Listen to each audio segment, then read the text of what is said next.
Good evening, everybody. My name is Bradley Cantrell. Welcome to the Summer Design Institute lecture series. I'd like to begin with a recognition that the University of Virginia is located on the land of the Monacan people. We give our honor and respect. We also acknowledge the enslaved laborers that built the grounds and architecture and contribute to the spaces we occupy today. I'm pleased to introduce tonight's lecturer, Alexa Bush. Alexa is an alum of the MLA program at UVA and the Urban Design Director of the East Region in the City of Detroit Planning and Development Department. She manages a team responsible for planning, designing, and implementing neighborhood development and landscape infrastructure projects for the east side of Detroit. She is also the lead for the Livernois McNichols Planning Framework, which includes the Fitzgerald Revitalization Project and the Reimagining the Civic Commons Initiative, as well as several green infrastructure and renewable energy initiatives. Her Detroit work has been recognized nationally by the AIA and the ASLA. Before attaining her MLA at the University of Virginia, Alexa received her bachelor's degree in visual and environmental studies with a focus on filmmaking from Harvard University. Previously, Alexa worked at SmithgroupJJR, gaining diverse experience in urban design and large-scale planning in cities and communities across the United States. Prior to that work, she completed a research fellowship with San Francisco Planning and Urban Research Association to catalyze redevelopment of San Francisco's industrial southeast waterfront. Her work has been exhibited at the Chicago Architecture Biennial, the Woodbury University Hollywood Outpost Gallery, and Detroit Design 139. Her talk tonight is titled Learning from Detroit. Please welcome tonight's guest, Alexa Bush. Good evening, everybody. This is such a funny intro. I'm like, oh, it's Zoom land. There's no clapping. It's really nice to be here. Thanks, Brad, for the invitation to come and speak. It's exciting to be part of the SDI experience. I was I guess you're now called student instructional associate, assistant back in 2011. So it's great to sort of know what this experience is like as your first foray into UVA design school and the culture of studio, even if that's a bit remote and virtual at the moment. So I was hoping today to share some of the work that we're doing in Detroit and really to walk you through some of my thinking. I think a lot of designers commonly end up in private practice, sort of in the consulting mode. The work I do is definitely seated in the private sector, so I want to talk a little bit about that experience also, and I think sort of what design looks like from that seat at the table. So I'm going to pull up these slides. Can everyone see my screen? Great. So again, hoping to give just some perspective into the work that we're doing today in Detroit and a little bit to connect it back to actually some of the questions that I was asking while sitting where you are in architecture school. It's been an interesting life path to get a chance to explore some of those ideas in the real world pretty soon after embarking on my professional career. So I really am going to walk through 5 different ideas that have been at the core of my work and sort of the research that is coming out of that work that I'll touch on at the end. They are an idea about retrofitting, so really embracing the idea of site, people, culture, what you find when you begin work, and adding to it. I'm also going to talk a little bit about our approach to designing work with the public as really a blended way to think about creating work together. So it's not top down, it's not entirely grassroots and bottom up, but how do we actually work together to create public space in particular?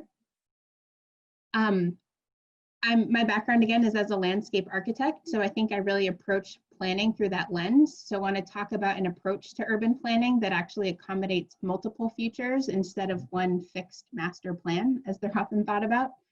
I think in the public sector and really sort of being a client, I'm both a designer, but I work with design consultants. And one of the great things that I think I get to do through my work is really to enable good design and make a space for design excellence. And at the end, I'll touch on some of the work and research that we're just starting to see some feedback and results around in terms of how this work, especially around public space, really impacts equity and economic mobility in cities. So I'll start with a little bit of background about Detroit. I know actually quite a few people in this group have been to the city and have some experience, but I think that Detroit occupies a pretty interesting place in the American imagination in terms of what the city has been, what its history has been. This is a statue that's right in front of our city hall, the Spirit of Detroit. A lot of the story of Detroit, I think, relies back on its manufacturing history. Detroit played a really crucial role in World War II, thought of as the arsenal of democracy, where a lot of our automakers pivoted to creating tanks, planes, and all sorts of war implements that led to an Allied victory. There's also a huge amount of cultural resonance of the city. This is the Supremes out of Motown, really sponsored by the Great Migration as African Americans moved into northern cities in the 20th century. Detroit's been a huge exporter of a lot of different cultural products that really impact America. And I think all these pieces are really tied into why there's so much interest in the city's recovery today after its decline in the mid and late 20th century. So Detroit today, it is a majority African-American city, but there's actually a good deal of other subgroups and communities in the city that I don't think get quite as much attention in that big story.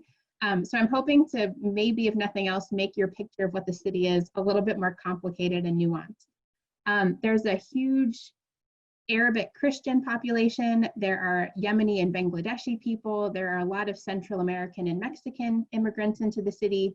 So in addition to having a lot of African-American population, there are all these other subgroups that are really crucial to what's happening and a lot of the activity that's going on in the city today. Detroit is this dot shown in Michigan in the upper right. It is in the Great Lakes watershed, so it doesn't actually connect into the Mississippi River. It goes north into the Great Lakes system. And one of the key things about it is there has been a great deal of momentum around the city's recovery, but there's still a really long way to go. Detroit has the highest rate of residents living in poverty of any major city in the US. It's about twice the rate of Washington, DC, maybe as a more local example. So a lot of what we're doing is trying to move the needle on something that really will take resources that go above and beyond one municipal budget and really starts to get at, you know, especially in this time where there's so much conversation about what's happening with the pandemic, with police brutality, with equity, really thinking about what federal policies might need to be to really invest in cities is something that I think is crucial to the work that we're doing in the city, getting to an even bigger scale. So Detroit is quite a large footprint. It's not the largest of any city, but I think in terms of sort of early 20th century cities that were based around rail, your Philadelphias, your Bostons, Detroit was one of the first cities that really started to sprawl and embraced the idea that everyone should have a detached single family home with their picket fence. And that was really seen as a bit of a utopia in the mid 20th century. What it means is that we've got quite a large footprint compared to our current population and not nearly as much density as some of the other major cities in the US. What we've been doing in the planning department is really trying to break up that geography in terms of how we work with residents. So the city has 7 city council districts. Each has approximately 100,000 people, and we've split them up into 3 regions. Each of our planning teams is then composed of a mix of professionals of different backgrounds: landscape architects, building architects, planners, urban designers, historians, who get to work more closely with people on the ground, get to know stakeholders in those neighborhoods, and that's really how we do our work.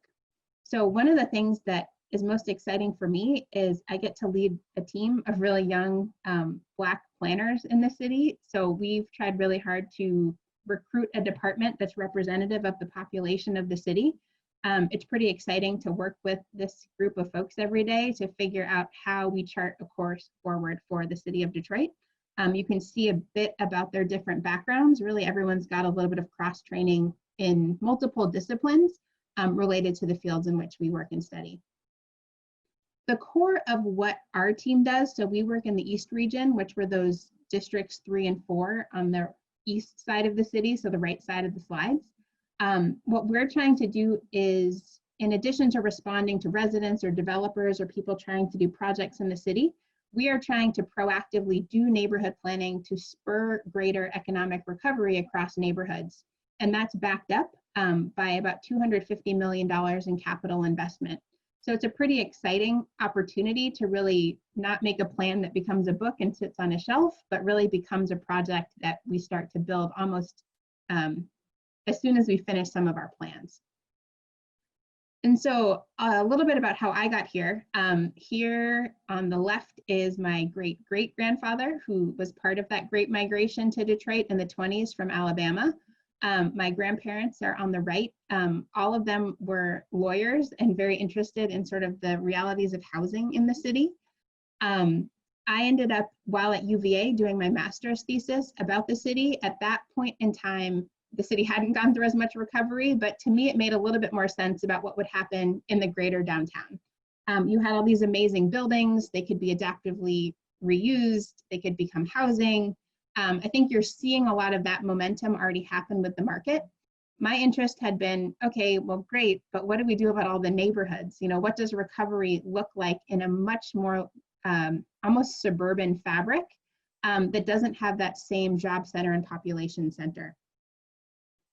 So what I got really interested in, again, was at first this idea of retrofitting, to say, we're not gonna wipe the slate clean. There's no such thing as tabula rasa. We are in a city where people live, even if it does have a pattern of vacancy.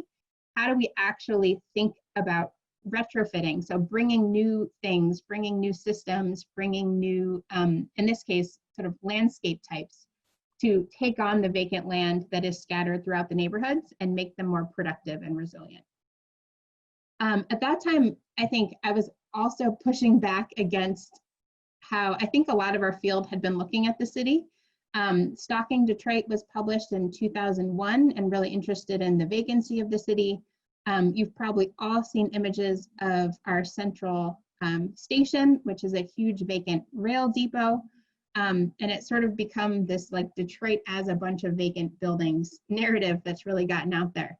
I think for me, I was sort of like, okay, but there's still 700,000 people who live in the city. How is our field? How is architecture? How is design? What are we doing for the people who actually live in these places beyond, I think, the spectacle and the marvel of some of the architecture that was created and abandoned? So one of the pieces that I really got interested in digging into was just the history of how we got here. The big takeaway from this, the white line that's going across this graphic, is the city's population from about 1820 until 2010. The big red dot is the peak population, just shy of 2 million in about 1950. And the red vertical line next to that is 1954, when Brown versus Board of Education was passed.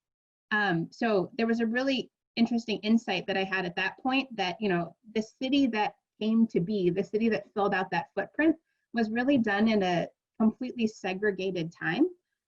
So a lot of the growth, a lot of the genesis of the city has that really encoded into what was built. And as the populations declined, there's never really been enough resources, enough people, enough capital to actually undo the policies. Even though that policy has changed, the built environment still reflects the legacy of some of these choices. So this is what the city looks like. What's shown in white is the road network. What's shown in black are privately owned properties, and added to that here, you can see each white dot is essentially a vacant parcel, the majority of which are now owned by the Detroit Land Bank. I got really interested in trying to figure out, you know, what was vacant, where was it, what was the how and why of why some of these things became more vacant and others remained more stable. In some areas, I thought, you know, it might relate more to the fabric. Here you can see a couple neighborhoods that have alleys and some without, where the vacancy was really clustered around the alley. So it was maybe some idea of the type of development, the additional, you know, public space. The neighborhoods without alleys had bigger lots, maybe there were bigger houses, but really just trying to understand the pattern and how some of these neighborhoods came to be the way they are. I also did quite a little bit of investigation into the ecology of the place. As the city's lost population, it's lost the ability to sort of maintain and keep things manicured. So how might we actually think more about choreographing the ecology of the eastern forest where Michigan sits, along with the activities of people over the course of the year? So really to think about that as a major player in shaping urban form. I came up with a number of different tactics that went from small scale to large scale of things that you could do on these vacant lots, and then really picked 3 neighborhoods to try them out to say, you know, how could landscape and having more productive landscapes start to drive urban form in these areas with very high vacancy? How might it rely on a whole network of different stakeholders who are already on the ground, residents, lot clubs, schools, nonprofits, to work together to advance some of these goals? And then if you were to take something in one of these neighborhoods like snow plowing, where the city's still trying to plow every single block regardless of how many people who live on it, what if you were to install something that's almost at an agricultural scale, like a snow fence of sorts, essentially a hedgerow or a row of trees that would cause snow to drop in certain parts of the area? What if you actually used this idea of a living snow wall to then drive not only what you would do with vacant lots today, but on the bottom right, how might that start to shape urban form going forward if you were to accept these type of decentralized infrastructures as a way to shape the future of city form? And sort of in that too, thought a lot about, you know, how might this be occupied across the seasons? What would it look like to actually live in some of these landscapes that are providing other functions to the city? So had a really great experience trying to figure all of that out. Upon graduating, went over to the private sector, worked on a whole number of different projects, and sort of came to the realization that a lot of the things that I was interested in, particularly as a landscape designer, by the time it got to my table, there were already so many decisions that had been made. The client had picked something, you know, civil engineer found something, and then that ate up all the budget and there was nothing left for a landscape.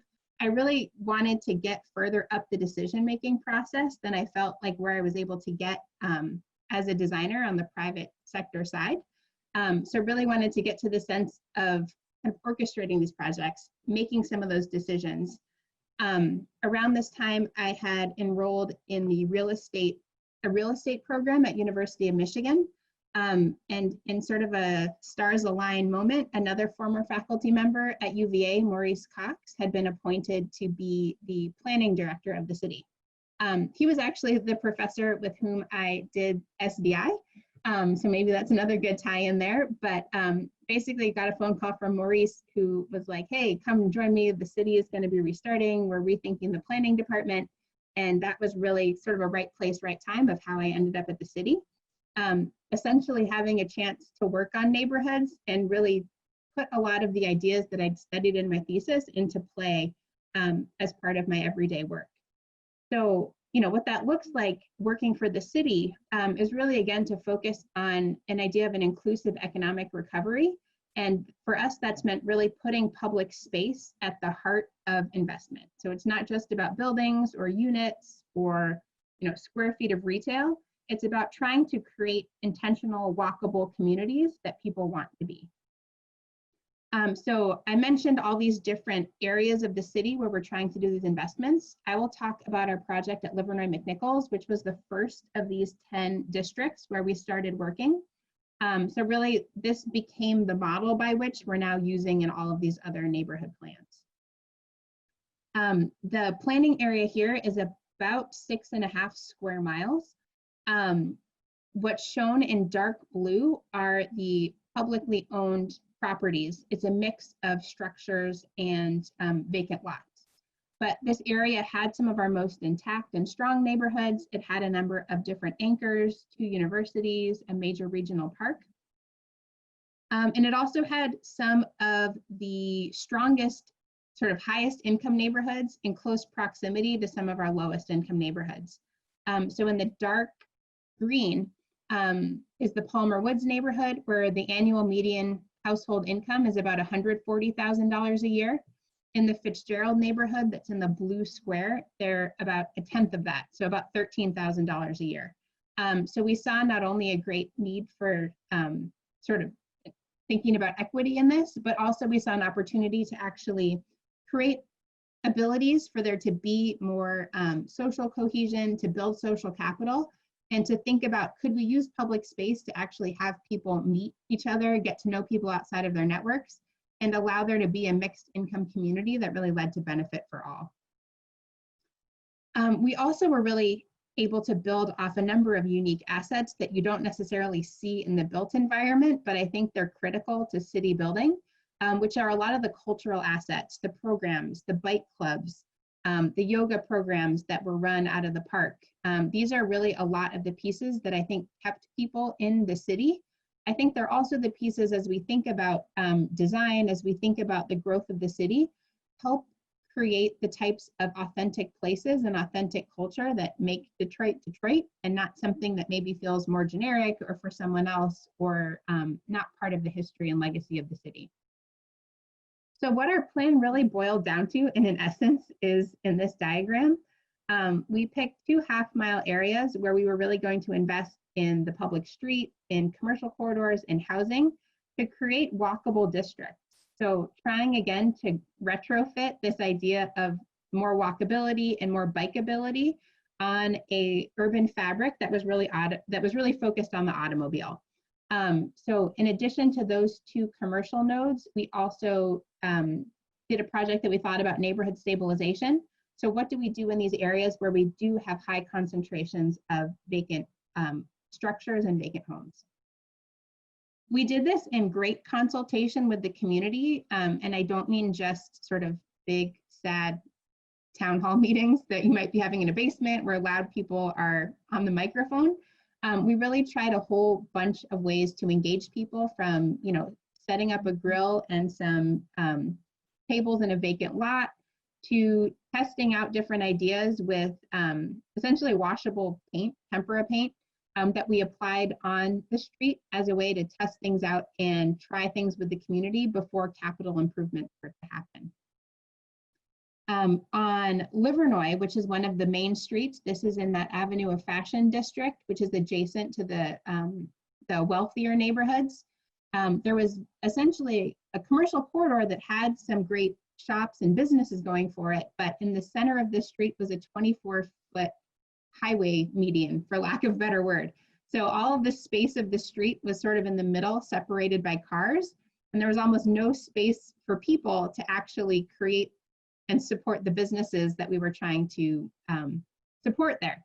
So we did kind of a radical move and gave all that space back to the sidewalk. So took the sidewalks from about 12 feet to 25 feet, put in raised bike lanes, and are now right in the midst of actually constructing it.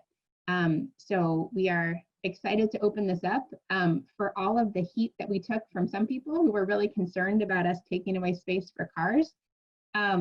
It's been sort of amazing how much more resilient this space is to the pandemic, where because we've got 25-foot sidewalks, there's actually the space for businesses to have outdoor dining, for people to move safely. But the resilience of actually investing in the space for people has already been proven in spades in some ways. We're also looking at ways to add more mixed use, to think about a predominantly commercial corridor, to actually get some residential above it, to create more people on the street, more eyes on the street, a little bit more density, and to offer people more options for living than just detached single-family homes. So this is a good example of some of the adaptive reuse of an old department store building that we are now trying to do as a mixed-use building to bring some housing to the corridor. On the other corridor, McNichols, again, maybe even bleaker from a pedestrian point of view. The sidewalks are in rough shape. There's not a street tree to be had.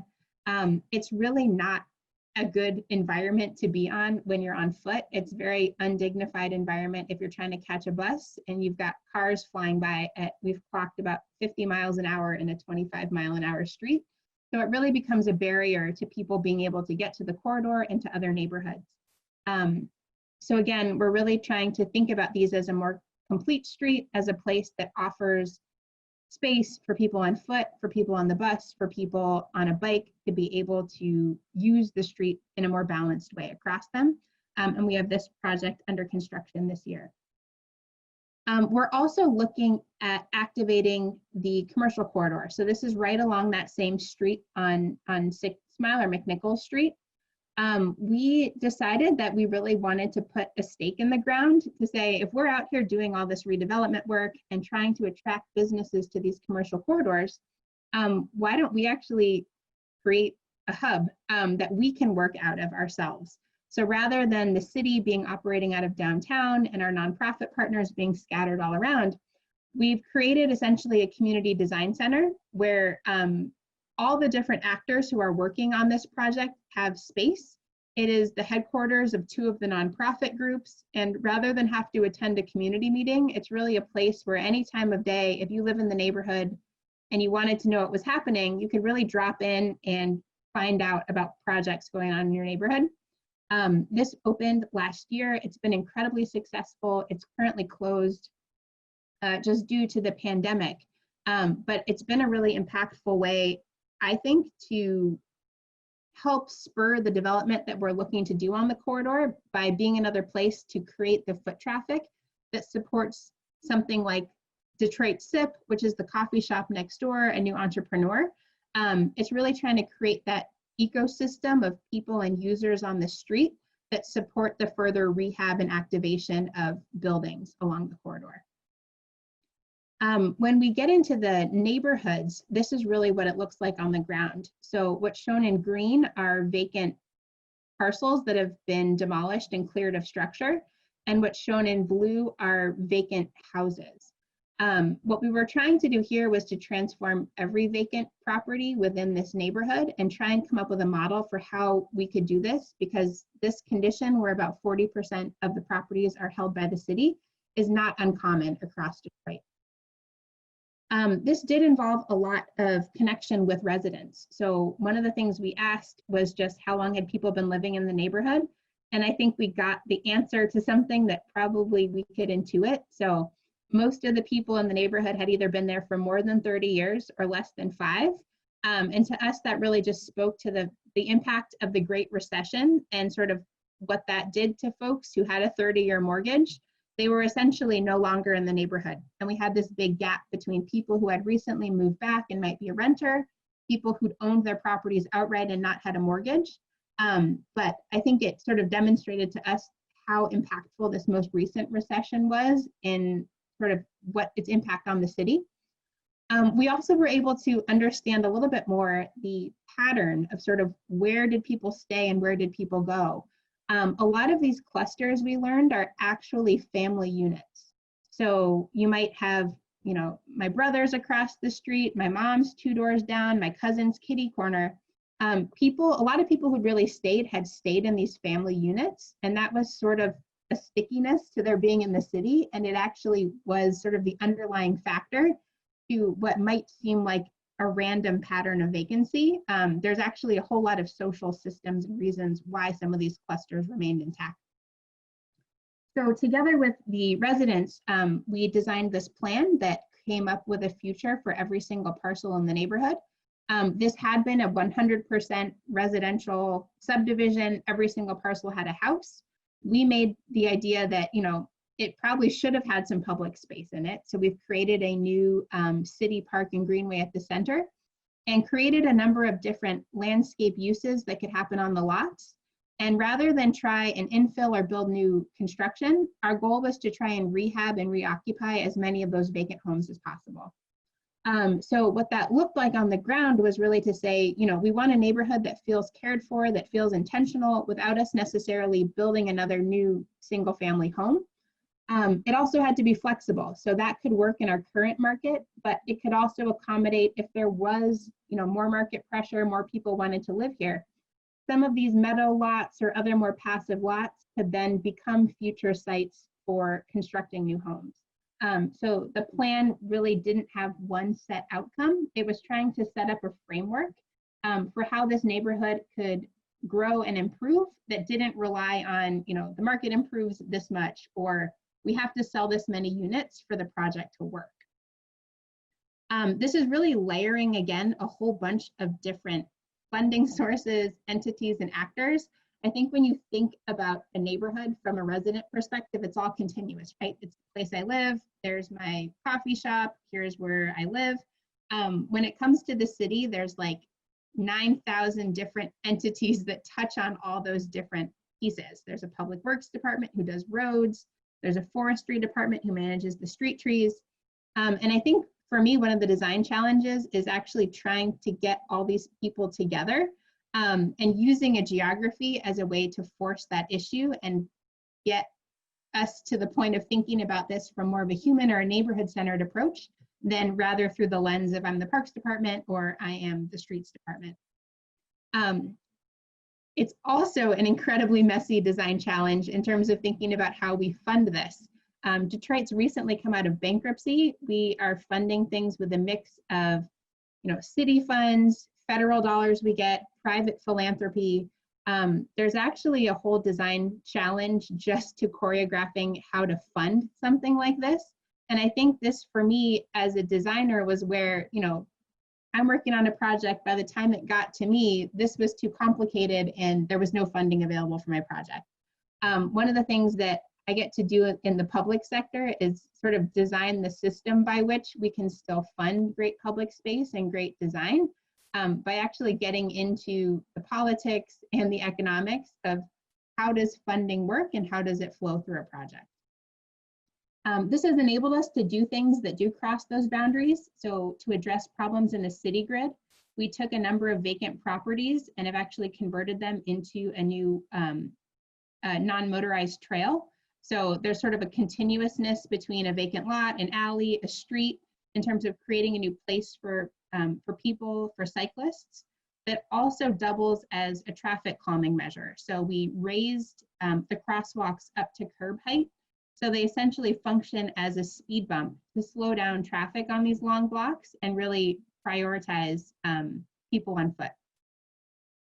Again, we've tested this out quite a bit. We also thought a lot about this new park at the heart of the community and the different assets that could be part of it. It's really a collection of 26 vacant lots that we stitched together across an alley and across a street. So this is what it looked like once we gotten some of the structures demolished right before construction. This is what the park looked like at groundbreaking. You can see some of the traffic calming that we did to try and tie together the park across the street. It's called Ella Fitzgerald Park. We took one of her songs and abstracted the chord pattern into this painted calming device on the street. So this is sort of when we started. This is kind of where we've gotten today, but it's a pretty amazing transformation of what this community looks like to have a public space in the center and not feel as much like a tract sort of subdivision with house after house after house. We also thought a lot about putting people back to work in the creation of their neighborhood. So worked with a great nonprofit partner called the Greening of Detroit, who recruited and trained people from the neighborhood in landscape maintenance and other green jobs, who we put to work clearing lots and prepping the site before we built some of these permanent spaces. We cleared out alleys, which had become somewhat like a forest due to the amount of neglect, and found all kinds of boats, cars, mattresses, and other items that had accumulated there. We thought a lot too about using public art as a platform. So how could we use art as a way to let people in this neighborhood tell their story through the park? It didn't want to feel like something that was for someone else or imposed by the city. We worked with a great artist named Hubert Massey, who in his process, I call it kind of almost a mosaic by number. He designs these beautiful, huge mosaics and has a bunch of different color tiles that we actually worked with the community to install.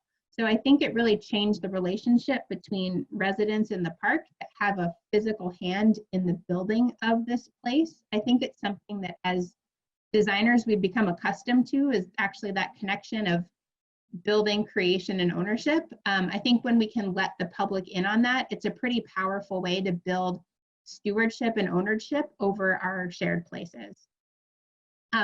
We worked with a local business owner who had a ceramic studio to actually help us fabricate tiles and get her shop some exposure. So again, we're trying to tie together these pieces from the commercial corridor to the park to think about economic opportunity in the neighborhood. And these are some photos from some of the build days where we installed together the ceramic tiles to build the mural. And this is from one of the events that we held at the park after it was completed, where you can see how all these pieces have come together. You know, I think the other piece that I'll just throw out there is design can be quite political, even when it doesn't seem like it. We had a whole big conversation about basketball courts, and for me, there was sort of the feeling in our parks department a little bit of like, we don't really do full basketball courts anymore. We get a lot of complaints. But for us, it was really critical to say, you know, we need people to feel like they belong in this park. And there's a huge amount of teenagers who would love to play basketball. Making a space for people to feel welcome in public space and really trying to invest in that is, I think, something that we as designers can be really great advocates for.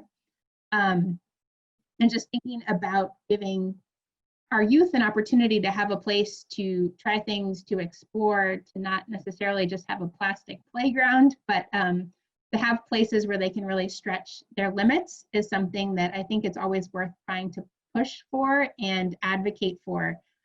You don't often get a lot of 12-year-olds at your public meeting, but it's important still to consider their needs as part of a community. Another great program we've had came out of the neighborhood. It's called Hula Hoop and Bubbles. It is kind of what it sounds like, and it is incredibly popular. So these are, on the left are some photos that I get sent from residents of the hula hoop troupe that is taken up at the park. They come out weekly, they all hula hoop together. It's a pretty amazing activation that I never could have anticipated.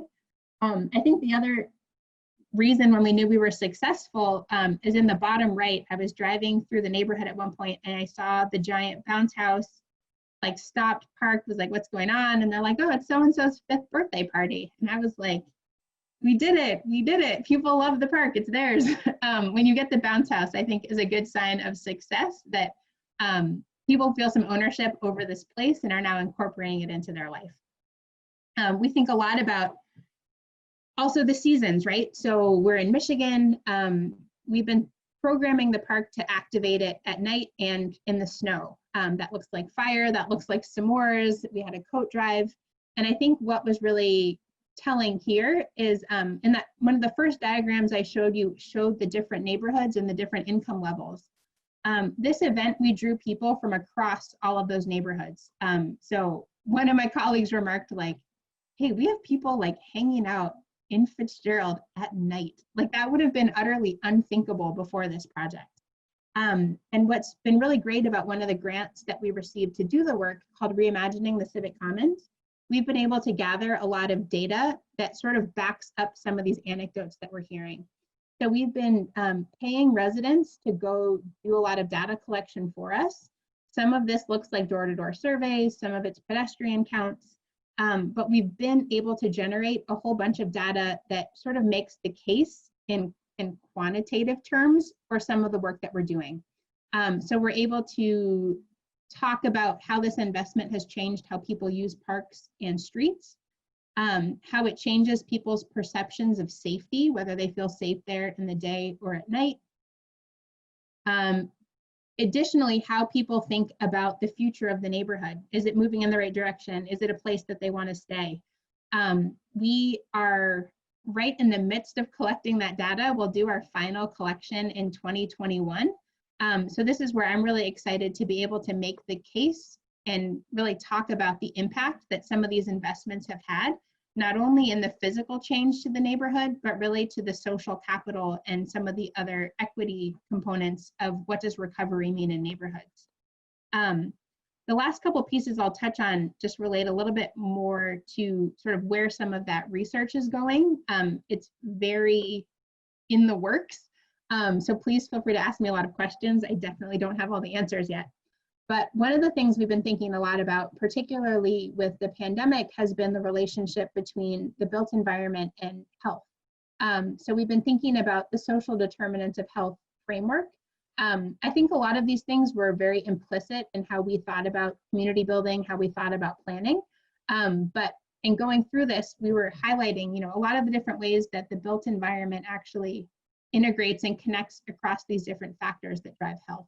So while we're not necessarily building new clinics, we are impacting walkability. We are offering people sort of employment opportunities.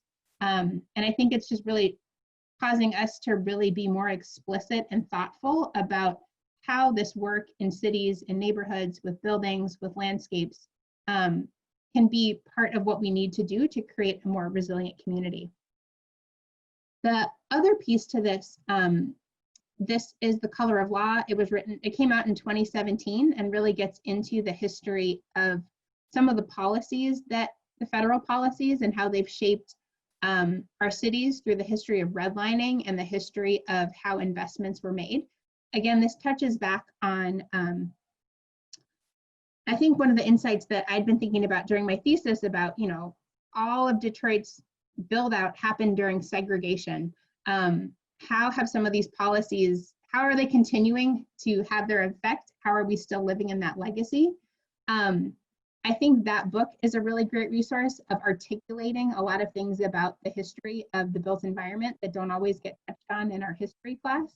Because in doing some of this work that we've been doing looking forward about how to think about how this investment in place in our communities impacts both equity and social mobility, was to do something where, I'd always thought about redlining and finally was like, I've never actually put the redlining map on top of the city. So this is that map I showed you earlier that has all the vacant properties in white. This is one of those redlining maps that shows in red and yellow the places where really the Federal Housing Administration sort of said, hey, risky, don't make mortgages here. The green is really the places where where people were able to have access to that funding. And very often this was driven by the racial demographics of who and where lived in which neighborhood, as well as the age of some of these properties. What I found is, and this is very much in the works, is it was incredibly precise. So that pattern that I'd been studying during my thesis of like, why this neighborhood and why not neighborhood, tracked so closely to these red lines that it was just a bit of a shock to realize how much this legacy of a policy that was created in the 1930s is still continuing to impact both the built environment and life in the city today. So that area in Brightmoor where I thought, oh, maybe it has to do with the alleys and the size of the lots, that red area conforms almost exactly to the redlining that happened, and just sort of indicative of the lack of investment, the lack of resources that people were able to have to continue with the upkeep of their neighborhood. Even similar to the area I just showed you in the Livernois McNichols study, the two pockets of sort of where is there more vacancy, where are the neighborhoods more intact, confirm almost directly to this redlining map. So again, we're still really living with some of the policies that came out of the 30s and still figuring out, how do we make right some of these decisions that are still continuing to impact people today.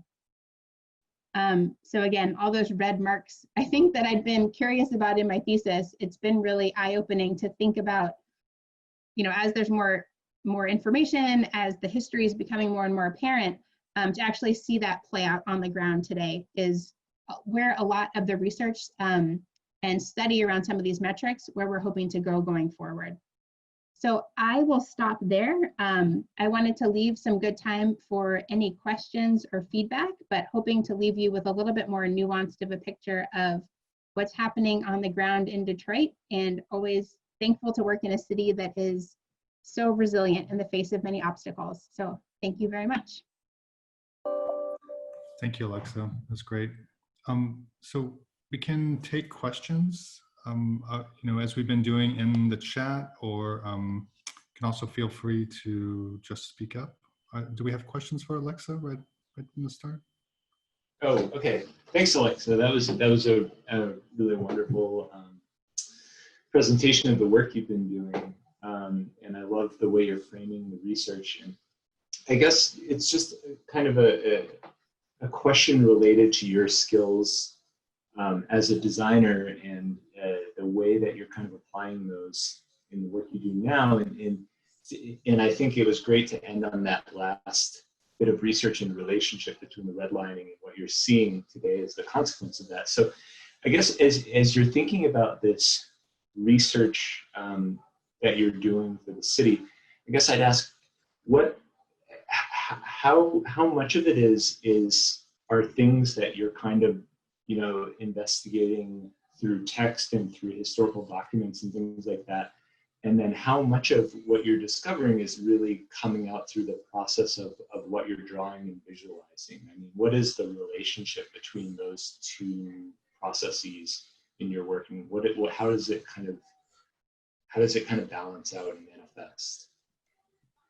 Yeah, that's a great question. And I'm just jotting down some notes so I catch all of it. You know, I think I do, just given my background, I do sort of approach all these pieces as a design problem, even if it maybe sounds like a law problem or an economics problem. I think there's both an element of thinking about what are some of these systems, but I think where I'm really curious about is how do those systems interact with the built environment and sort of what we live. And I think that really gets to your question from me of, you know, I think it's taken me some time to figure out of like, okay, I'm reading this thing in history, this is a policy, what does it mean? I think it has been through trying to do some of that mapping and diagramming, through doing some of the drawing to figure out, you know, what is then the spatial component of that. And then how do, like, then what is, it's sort of a problem definition, right? So like we have this policy, we talk about it as a policy, but what does it actually mean when it hits the ground? Even the question that I mentioned about, you know, when we asked people how long they lived in the neighborhood, you know, it's sort of a mortgage problem, right? So we've all heard about, you know, maybe some of you have seen The Big Short, but sort of all of the problems that went on during the mortgage crisis about like collateralized debt obligations and all these like crazy finance things. I think what I've been able to find is like, okay, and then the meaning of that on the ground in a neighborhood is this. And I think that's where, for me, the mapping and the drawing process is really key, is to tease out from a very abstract policy standpoint, what does it actually mean to the fabric of our communities? And then, as many of you know, when you building things takes a while. So, you know, you put a policy in place, you know, that takes some arguing back and forth, maybe some years back and forth. But once something is built, it sort of has a longer legacy. So my feeling is like, you know, we're living with legacies in our built form that outlive some of those policies. And I think, yeah, that's where the drawing and the mapping comes in to me, is to try and figure out how do those things relate and what were the causes and effects of them. More questions for Alexa? Ellen, are you? We can't hear you. There, now we can hear you. No, you're sorry, I had my. So Alexa, great work. I grew up in Metro Detroit, so out in Oakland County. So Nice. My question has to do, and so the city has been super important for my decision to become a planner in my life. Yeah.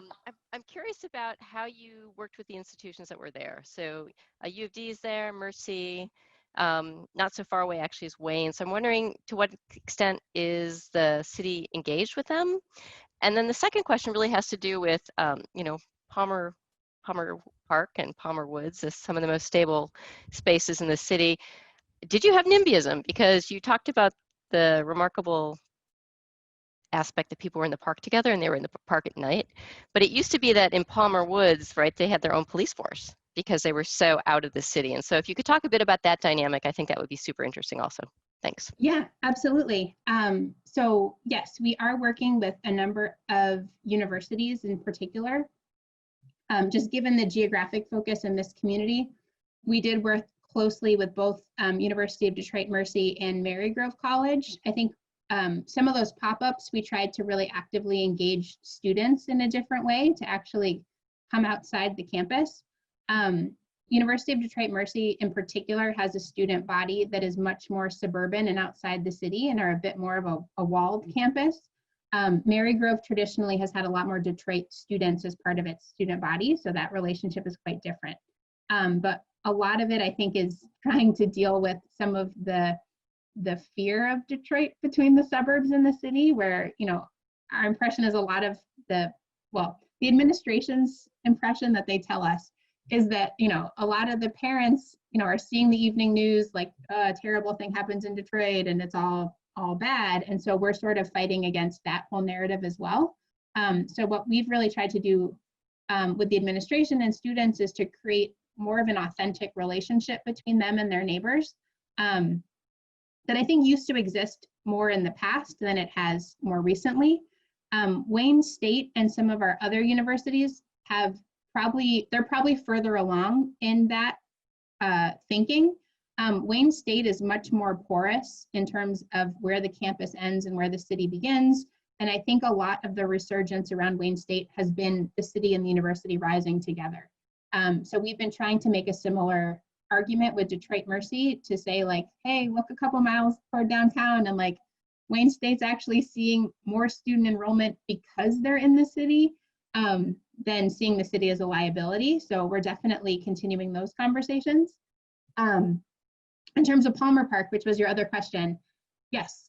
So right before I started also, Palmer Park convinced our public works department to like close off streets and sort of cul-de-sac parts of their neighborhood, which now is like a huge no. Like, we are opposed to the city closing streets.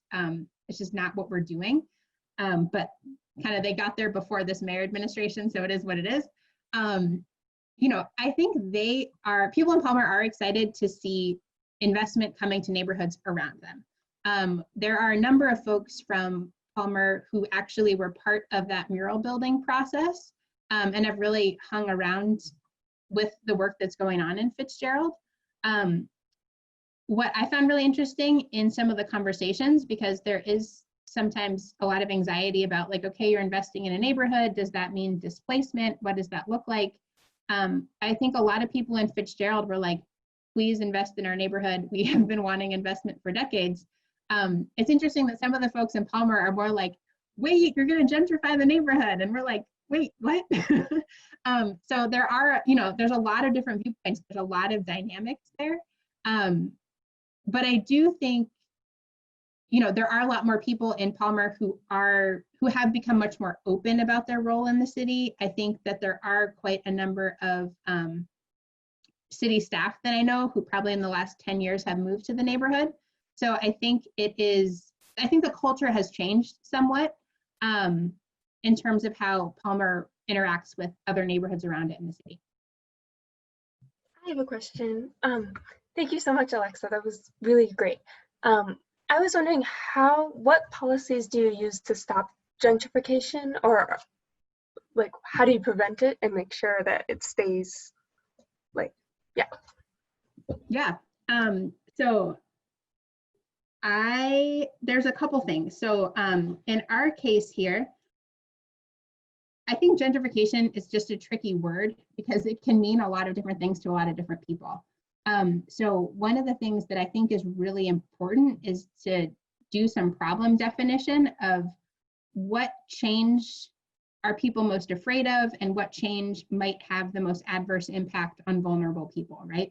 So I think in our case, you know, if we say, okay, this is a neighborhood where there hasn't been investment, the market is very weak, you know, people can afford to live here because essentially it's not as desirable, right? Like it's a neighborhood where people who have choices actually choose not to go in some cases.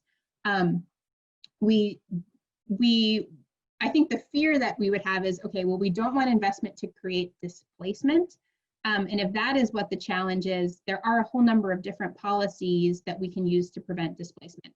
One of the first of those is to look at the mix of owners and renters, right? Because we do have longtime homeowners, many of whom are African American. And for us, there's actually an equity piece to saying, okay, well, most Americans have made their wealth through their home appreciating in value. Us bringing back values in this neighborhood is actually growing Black wealth in a certain way. So we don't want that we don't want to say like no growth because that's another kind of equity problem. What we do want to say is, okay, well, our homeowners are probably in good shape and stand to benefit from more investment. What do we do about renters in this group and what options are available? one of the things that we're doing citywide is raising funds that are specifically geared toward maintaining regulated affordable housing units. So any development that happens in the city that has any kind of city subsidy on public land, any kind of incentive has to have a minimum of 20% affordable housing units as part of the project. We also control, in a lot of these neighborhoods, a lot of the land. So it gives us the ability to offer deeply discounted land into a project. So in Fitzgerald, we did a whole bunch of outreach with renters to try and say, you know what, actually the market might improve and it's weak enough now. If you guys wanted to buy a house, you might pay less for a mortgage than you would for your rent. So what do we need to do for that? Let's get you some credit counseling. Let's get you some homebuyer assistance. Can we find you a down payment assistance? All this is to say is that the policies need to be quite specific to what the harm is you're trying to solve against. I think in Detroit, frankly, there's not as much like gentrification as gets talked about in faster growth cities and maybe on some of the coasts. I think the problem that we really have is more displacement by poverty than displacement by gentrification. So we have more people who, you know, might miss their mortgage payment because their car broke down or they broke their arm and didn't have insurance. For us, I think we think some about displacement and gentrification, but for us, poverty is a much bigger displacing factor than investment. And that definitely shapes how we think about bringing resources back to a lot of our neighborhoods.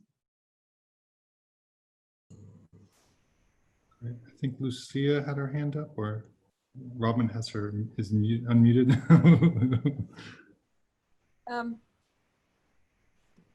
I think that it's clear that your thesis had was a great foundation for your work that you're doing right now. But I'm wondering, given the kind of expansive design that you're doing, if your education, landscape architecture, had prepared you for that, or what aspect of it might have done that? Yeah, I mean, I think what I've really leaned on is definitely the design education. I think, you know, rather than, I'm much more of the client at this point, right? So I get to write the RFPs, I get to fight for the budget, I get to decide what the project bounds are.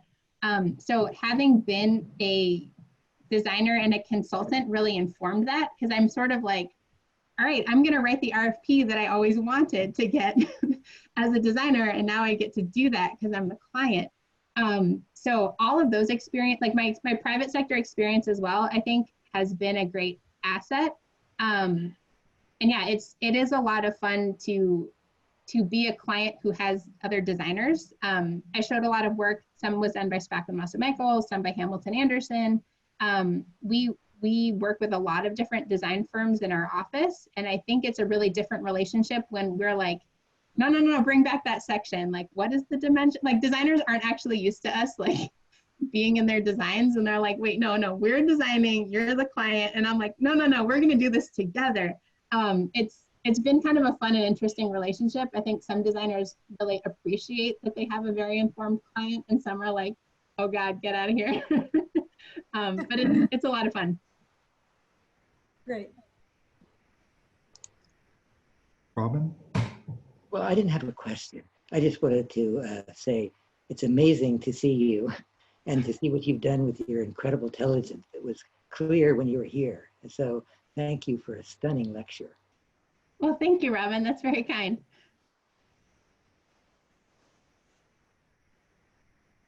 Could you talk a little bit more about the Detroit Land Trust and how it came into being and the way it functions now? Yeah, so it's the Detroit Land Bank Authority.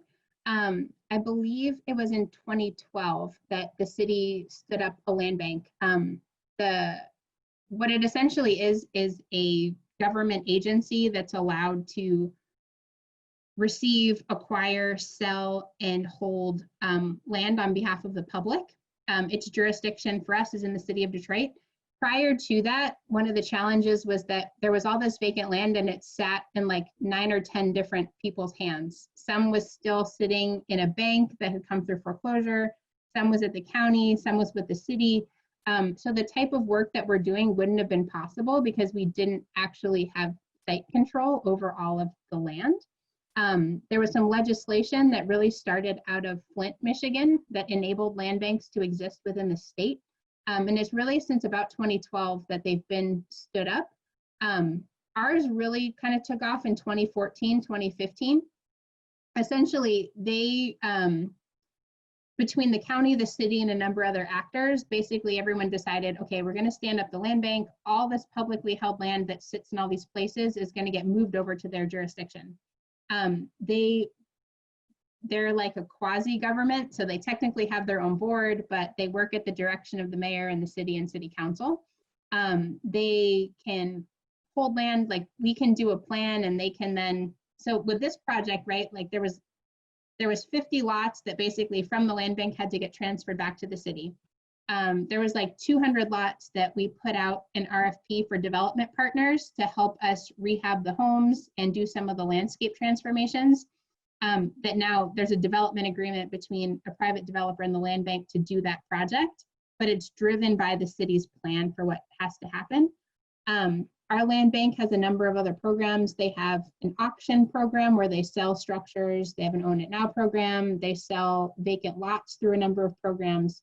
But they essentially receive, if a property goes through foreclosure and goes to the county auction and doesn't sell, essentially all of those properties end up in the land bank as sort of the last property owner. In some senses, again, it's good because there's control, and in other senses, it's not good because we don't really have revenue to pay for, like, cities mostly get revenue from tax dollars, and instead we have a lot of liabilities of buildings we can't maintain. So there's like a blessing and a curse element to it, but the existence of the land bank allows us to do a lot of things that we couldn't otherwise do.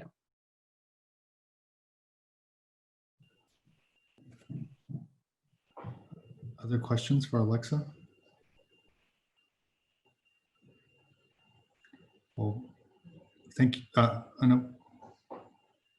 Thank you so much, Alexa, for the lecture. I really appreciate it. Sorry, we have one more. Tian Wang.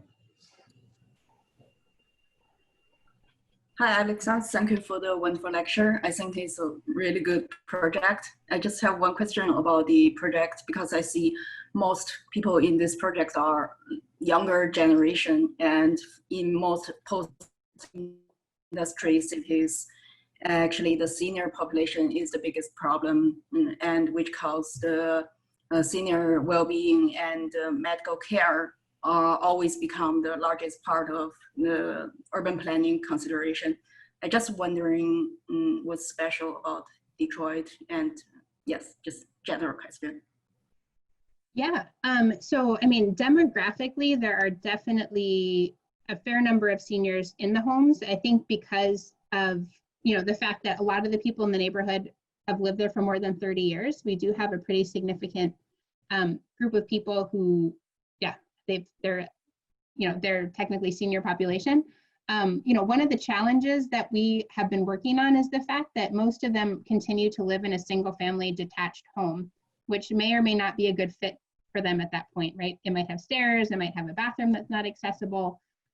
So we are trying to come up with all kinds of ways to think about, you know, are there some ways to think about retrofitting these homes for people to better age in place?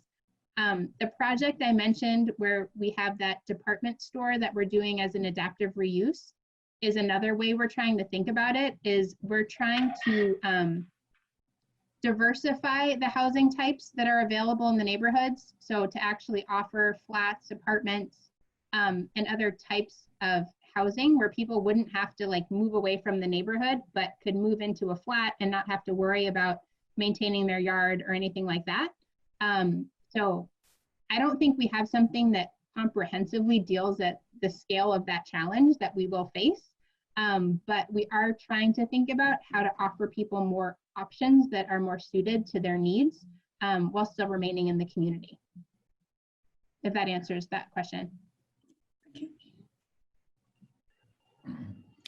Well, thank you, Alexa. Thanks so much. I mean, it's really fascinating to see the work, and we appreciate your voice here at the Summer Design Institute. So thank you.